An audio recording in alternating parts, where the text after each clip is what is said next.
وبيقولوا ان العلمانية في تونس انتصرت. طبعا يعني علماني تونس اقذر وانتن علمانية شفتها في حياتي، واقذر علمانية شفتها في حياتي.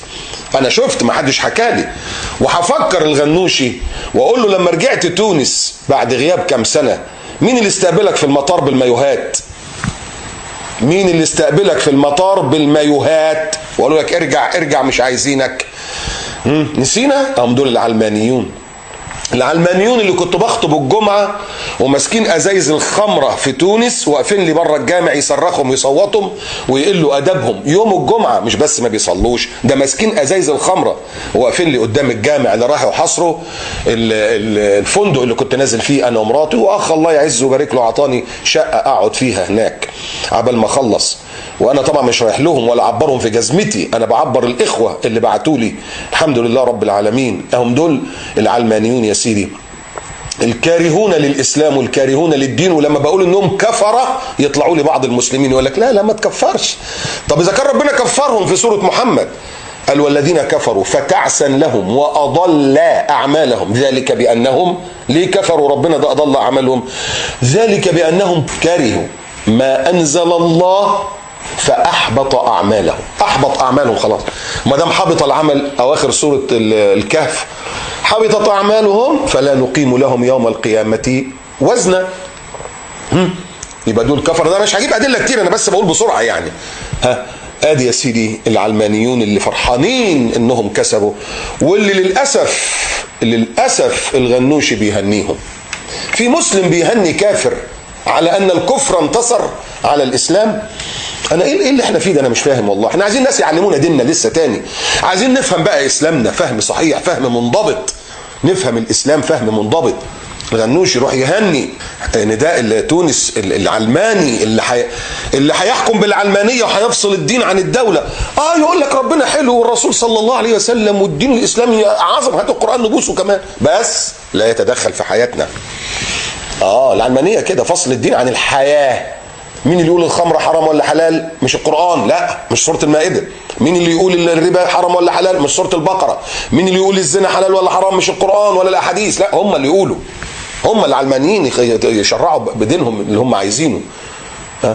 يبقى لما واحد من دول والعياذ بالله ينجح ولا يتفوق ولا حد من المسلمين راح هن حد من المشركين على اي مثلا فعل عمله ولا انتصر من الانتصارات، مثلا اذا كان في انتصارات، هبل وعبط خبل. والله وصلنا لمرحلة الهبل. هبل، مش انا بقول لك امة ضحكت من هبلها الامم. يروح يهني، ومقام زي الاستاذ فهمي هويدي يقول هذا الكلام اللي هقوله. والله انا من مصدق هذا الكلام اللي كاتبه.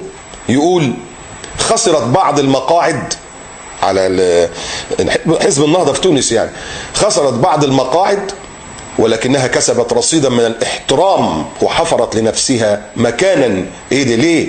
ليه ده خسروا. ده العلمانية انتصرت باعتبارها نموذجا للاسلام السياسي المعتدل. هو في اسلام مش سياسي؟ يعني في مسلم يقول ربنا ما يفهمش في السياسة؟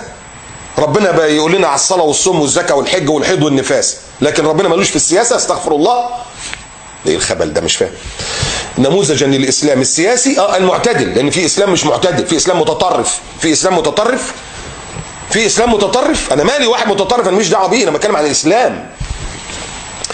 لا بص بقى، الاسلام السياسي المعتدل الذي اصطحب الى جانب الدوله المدنيه ودافع عنها.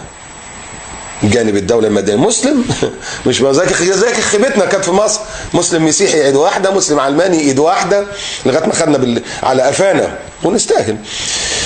بقول لك الى جانب الدولة المدنية ودافع عنها. شوف، مسلم بيدافع عن كفر وانحاز طوال الوقت الى جانب قيم وقواعد الممارسة الديمقراطية. انا هضحك مش هعلق. لا ده بقول لك ايه، ليس ذلك فحسب، وانما بص بقى، وانما ضرب المثل في تقديم مصلحة الثورة واستحقاقات المصلحة الديمقراطية، مصلحة الثورة واستحقاقات المصلحة الديمقراطية على مصلحة الحركة وغوايات السلطة. يعني مصلحة الثورة واستحقاقات الديمقراطية على الاسلام. واحد يقول لي لا هو ما قالش كده، لا هقول لك اهو، ابص اسمع تاني كمان. كاتب في مقالة بيقول تونس إذ نغبطها ونحسدها. يا سلام، غبطة وسرور، فرحانين على اللي حصل في تونس. ايه اللي حصل يا سيدي؟ بيقول لك بقى: محقون هم التوانسة إذ فازوا بالحسنيين. تونس فازت بالحسنيين، سورة التوبة: قل هل تربصون بنا إلا إحدى الحسنيين، اللي هي الشهادة أو النصر. لا بص، الحسنيين بقى بتوع تونس إيه؟ الثورة والديمقراطية.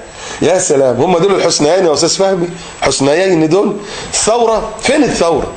إذا كانوا ما أنا بقول لك أهو، السبسي ده إيه؟ مش أحد أعمدة النظام وعلماني؟ ها؟ طيب يبقى دي ثورة؟ ديمقراطية؟